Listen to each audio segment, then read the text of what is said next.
a lot of questions about postmodernism and the nature of it. When, in your opinion, did postmodernism start?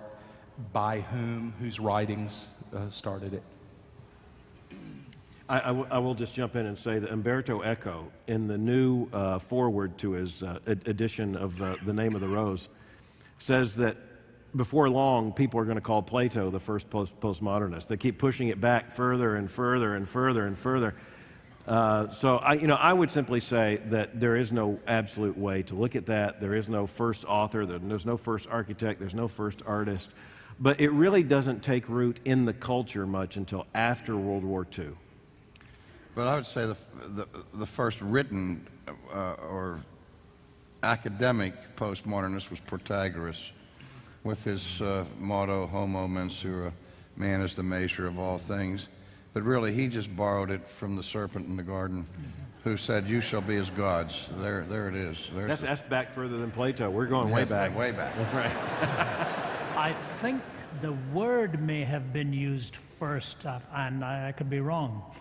I think the word was used for the first time by Toynbee, 41, when he was talking about the 21 civilizations and so on.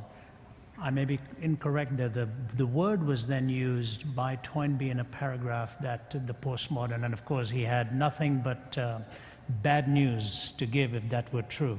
Conceptually, it goes all the way back, yeah.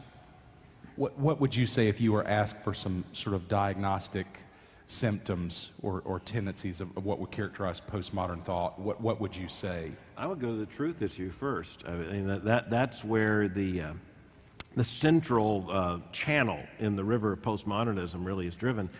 It's the rejection of several things. Number one, the fact that truth is universal and absolute.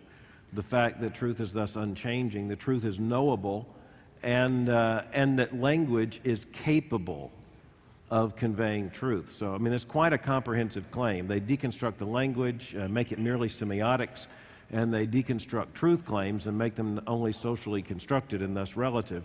And, all the rest of it's really decoration. That's the central thrust of what postmodernism is all about. And there we're on a collision course with the New Testament understanding of truth, the biblical word aletheia.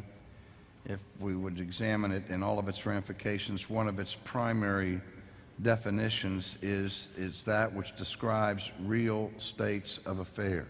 Right. And that assumes that there is such a thing as a real state of affairs. That's right. It's reality. And postmodernism doesn't believe in real states of affairs.